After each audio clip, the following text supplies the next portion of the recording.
Very good afternoon, sir. Today we have with us Dr. Hrishikesh Soman. He is the principal of Symbiosis College of Arts and Commerce, Pune.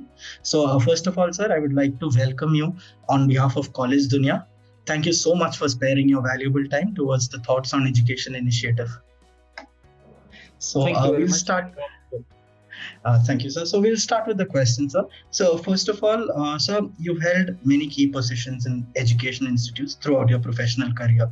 So, sir, what are the key factors that keep you connected with the education sector in particular? See, when we entered, I'm just talking, just not me, but most of my colleagues in Symbiosis College of Arts and Commerce.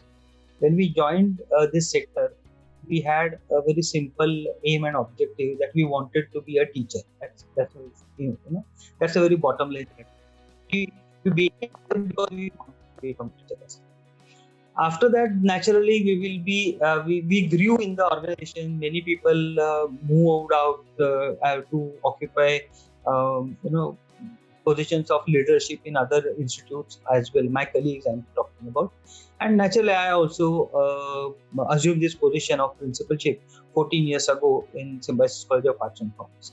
So naturally, when you are asking the question that what kept you connected, the basic thought I said that we are hardcore teachers. We are by definition teachers, and the welfare of the student is the only factor that kept us going, and that is the only motto, or that is the only motivation that we are keeping in our mind, that whatever activity that we do in our college, whatever new that we introduce in our college, we that how this particular program is going to help the student, how he or she is going to be successful in life with the help of these inputs as such. So that is the student welfare, the only kind of motivation or thing that kept us connected with the material gain, money, salary, all these things, they do come, but that is a secondary issue as such. The primary issue is always the student should be successful, and this is not cliche, this is not rhetoric, this is with full sincerity I'm telling you. Right, sir. So, being the principal of Symbiosis College of Arts and Commerce, being their leader, so what is your philosophy of leadership? I mean, how would you describe your leadership style? It is very it's very difficult to talk about oneself, but I always feel that I trust people, I trust my colleagues, and when I give them the work, then I normally means 99.99% I do not interfere. If they have got it, then they can certainly approach me, but otherwise I'm a very democratic person. But you can certainly ask my colleagues, because they will be the right judge to talk about that. But if you do not complete the job in time, or if there is a quality compromise, or there is some kind of issue, then naturally I assert. Then naturally I do not tolerate imperfection or lacuna in quality, something like that, because I have already given you enough freedom, enough time to do the job properly. And my open door policy is another thing in my leadership, that you are free to come at any time, really any time. So open door policy is there, where if you have got difficulty, please do come to me, and we can sort it out. If even if you make a mistake, please come to me immediately, so that we can rectify the mistake, or we can find out some kind of way out of that. I don't think I've got any. I mean, I may give ideas. I may give how would I say? I may give instructions, directions, or I may express my expectation that I want this work to be done in this particular fashion as it. But as far as the methodology is concerned, the final outcome is concerned, it's whatever it is. But they have got all the internal freedom, what we call delegation of work. So I delegate the work. I do not want to centralize everything, even decision making at my level. I said, this is your area, you take the decision, you convey me the decision. If it is fitting within the larger framework of the college, I don't have any issue with it. If it is clashing, then certainly I will intervene. So I believe I'm having that kind of open policy. It's right. So, sir, being the principal of Symbiosis College of Arts and Commerce, so how do you strategize about the key programs and plans for not just the marketing but also the administration of the college? See, luckily, we have got a very good name in the market, if at all I have to use the word. And because we still, in the education sector, we still get little kind of complex or diffidence when we use the word profit and market and customer and all those kind of things. Though we all in a way have understood, or we all have in a way accepted that it is in the market economy, the education has also become a kind of commodity, but still it is very difficult to actually accept it. And because we don't consider education as a commodity, even if the outsiders stakeholders are saying that.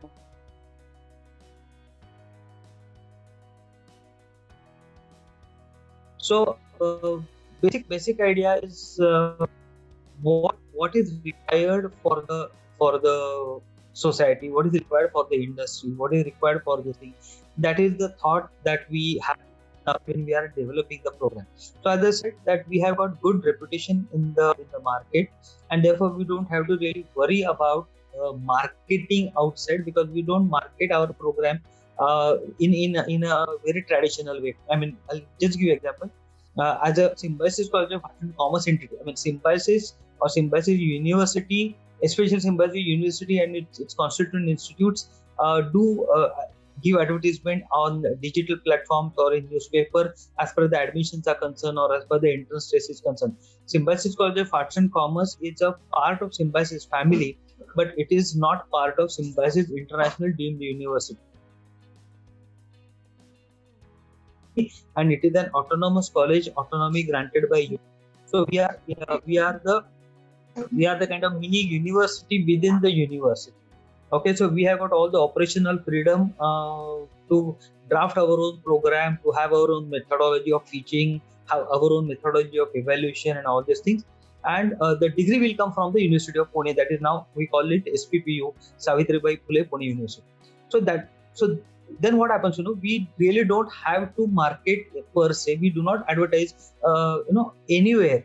We do not spend a single naira paisa on advertisement for our programs, but yet we keep receiving very good response for our admissions, including our undergraduate, postgraduate programs. So relevance, contemporariness, and qualification, uh, all these things, they actually help us to spread the word, and word of mouth, as we always say, is the best marketing strategy. So we try to be as good as possible, as relevant as possible, as quality oriented as possible, and that works for us. I believe we don't have to really advertise. Thank you. Right, sir. So, moving on to the next question. So, how does the curriculum of Symbiosis College of Arts and Commerce ensure the best practice of the industry? Or, in short, how do Symbiosis College of Arts and Commerce make their students industry ready? Okay. See, there are two aspects. Number one is, after autonomy, we have got full freedom of changing the syllabus, changing the program, and therefore we have changed the program. We have added the subjects, we have deleted the subjects, we have modified the subjects, because that is the freedom that we have got. And therefore, what we have understood, that the students or the children, when they'll be going out, they need to the industry requires, and we have to prepare accordingly. So we have made changes in this thing. I'll give you a few examples. For example, we know that in the current era, we don't get or what we say is that domain knowledge alone is not good enough. So what we have added the liberal arts program in our BA BCom. So it is a value added program, and the BA and BCom students can simultaneously do the liberal arts diploma that we offer, and that we have been offering since 2006. We are the first college in India to offer liberal arts program. Then we started, when we got autonomy, we started honors program with more rigor. Okay, so we have got have added few more papers of specialization, plus we have added the interdisciplinary flavor, we added the life skill flavor, and thus we have created a kind of a very unique embedded program called honors program, degree with honors program. So we offer BA BCom regular program and BA BCom honors program also. Then we have got uh, provision CA, that is Association of Certified Chartered Accountants.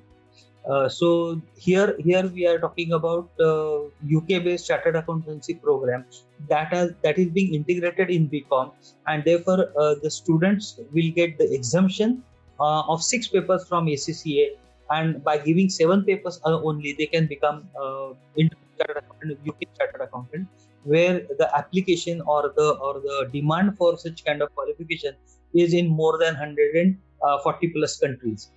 All these things naturally help students to widen their horizon, to expand their horizon. And, we can live with minimum possible friction, I would say.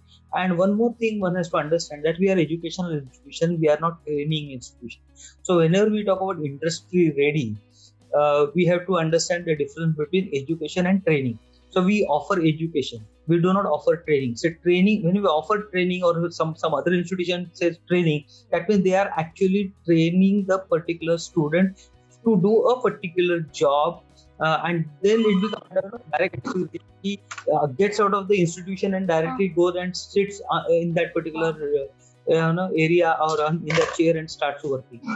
In education, we are having much wider concept. So we are talking about his decision making ability, his communication ability, his forecasting ability, planning ability. All these things are also getting developed through various co-curricular activities, and what we call as education beyond the classroom, four walls of classroom.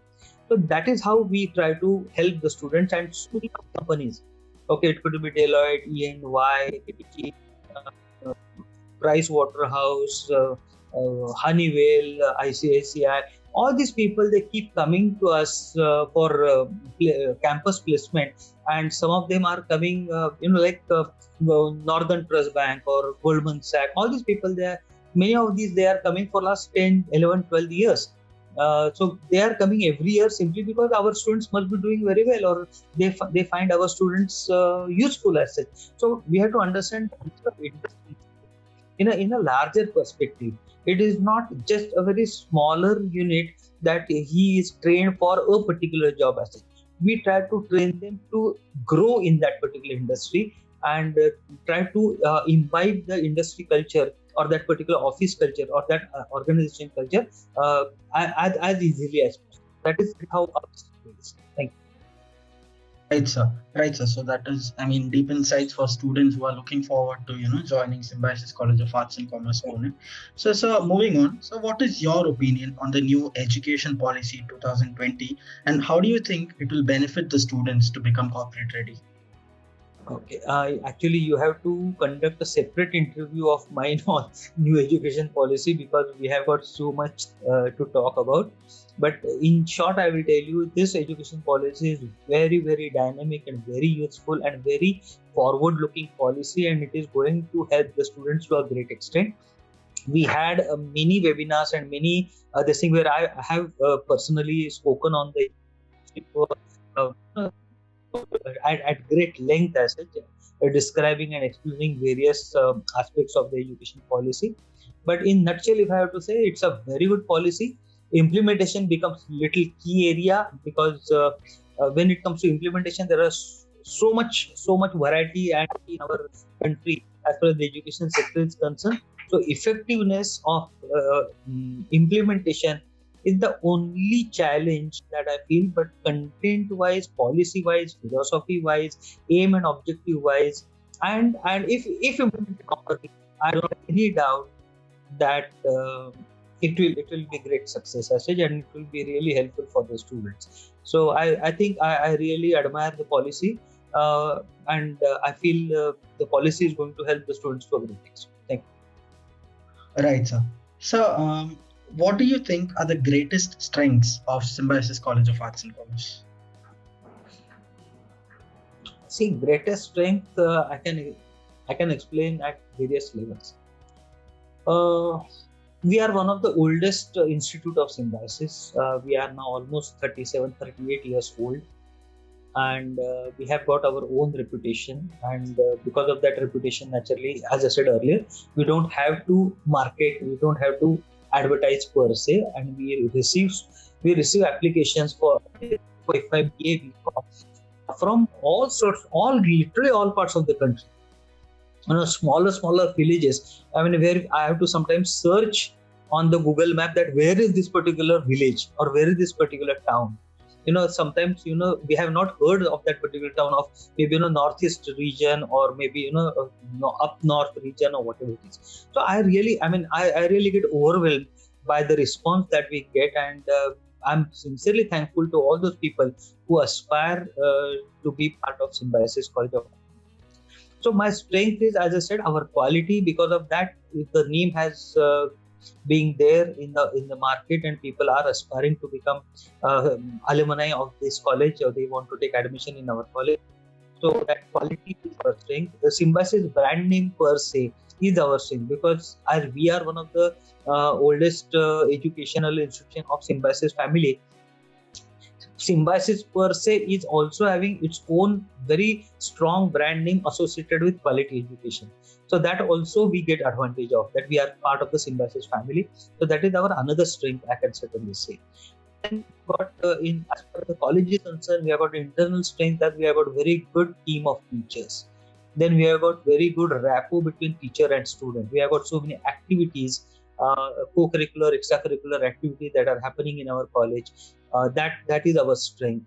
We have got uh, we do not discriminate people under any pretext. Everybody gets opportunity for it, kind of thing. Nobody is being denied the opportunity to grow. Nobody is being denied opportunity to prosper. And I think that equality, the sense of equality and equity, both they are two different things, by the way, equity and equality. But that's what I'm saying. The opportunity is given to equality as well as equality, and I think that is also a great strength that I believe we have. And as I said, all said and done, technology, internationalization, interdisciplinary or liberal arts, all these programs are naturally adding and adding to what we call as shaping our college from so many other colleges. Right, sir.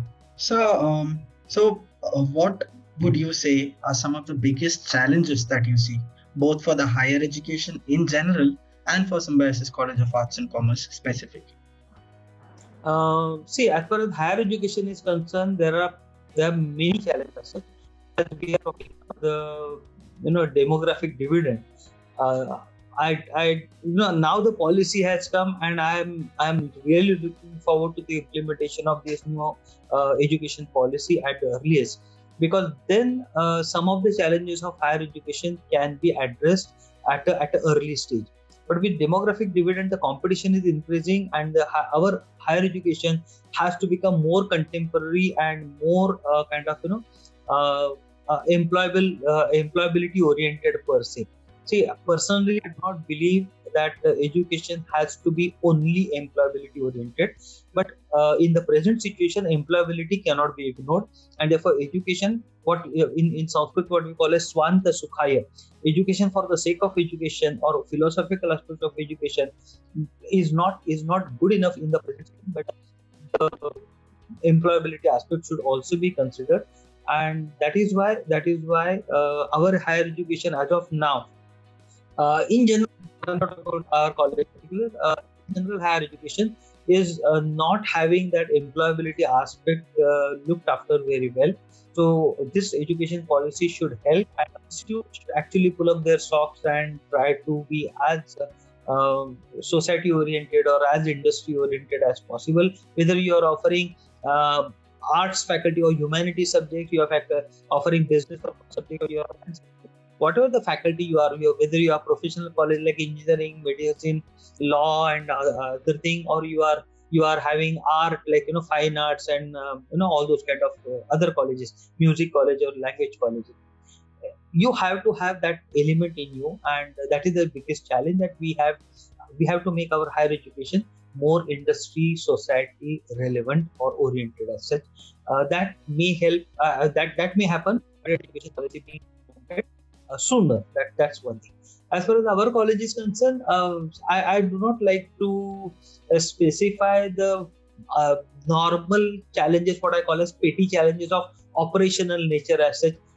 So that I will not certainly elaborate, because where knows where the shoe pinches. So maybe practically every single college may be having some of the other such kind of drawbacks or lacunas or limitations or challenges. So I'm not getting into that. The biggest challenge, philosophically or in general, I feel for my college is I should have a kind of much more kind of quality profile of the students. I want more and more students who are eager to learn new things should be coming.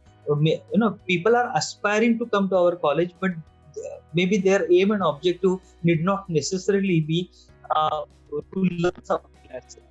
They just want to have the brand association kind of thing. Many times we buy certain things because we want to show off that I'm using this brand or that brand or such.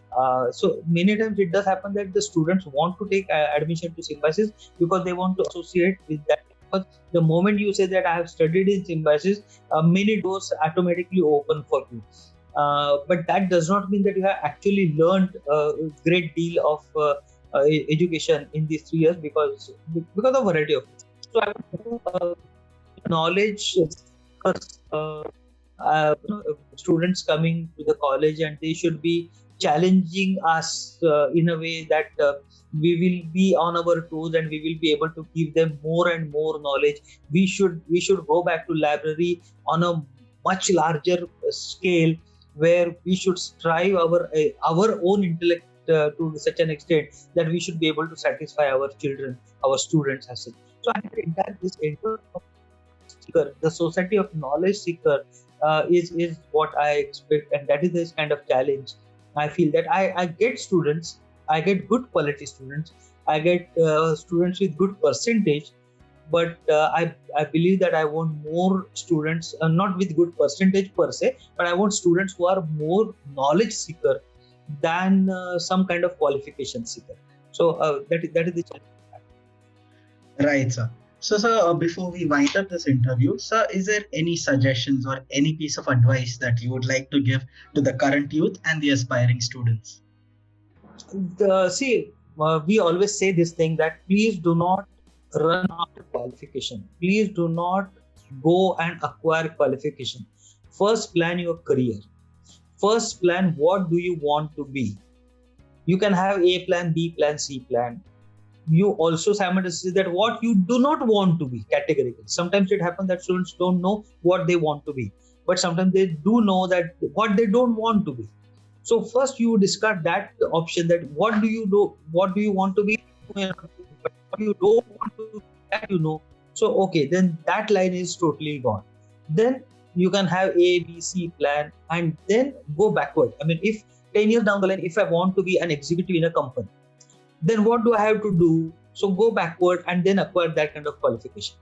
If I want to have my own business, then what come back and acquire that kind of qualification. If I want to go abroad and settle over there, then what I have to do? Come back backward kind of thing, and then acquire that kind of qualification. So I believe first you try to find out what do you want to be.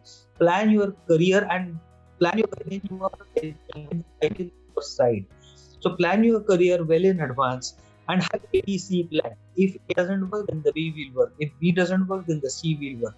But have multiple plans and try to acquire a kind of qualifications accordingly.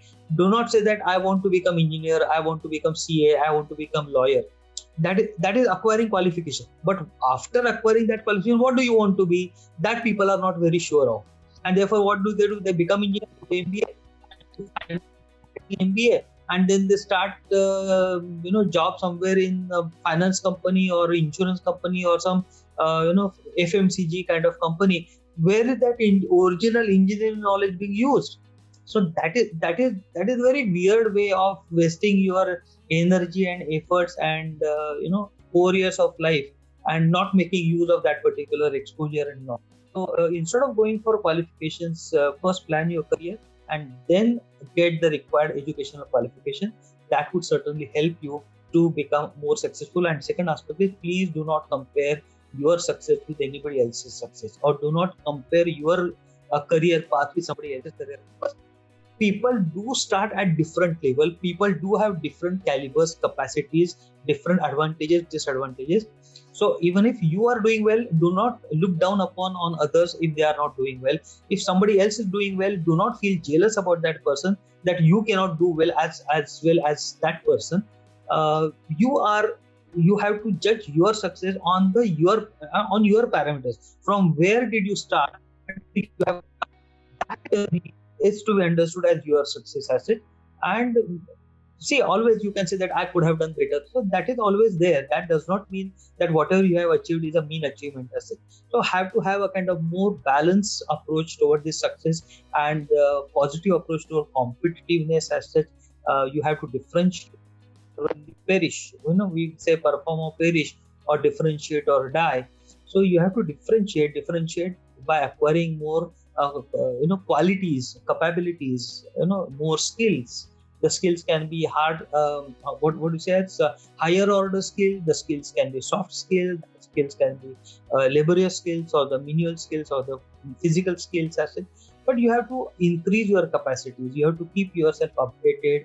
You have to keep updating your knowledge by all these MOOCs and Coursera are coming up now with new courses. So if in a particular career, if you need, you have to enroll for these kind of courses and update your knowledge in that particular field, and be updated or remain relevant in the career too. So learning throughout your life, that is the message that I have. Right, sir. Thank you so much. So, sir, once again, I would like to thank you very much for sparing your valuable time for the Thoughts on Education initiative. I'm sure that the thoughts you shared today on this platform will be deeply insightful and motivational to students, both aspiring current and former students, sir. Thank you so much once again on behalf of College Dunia.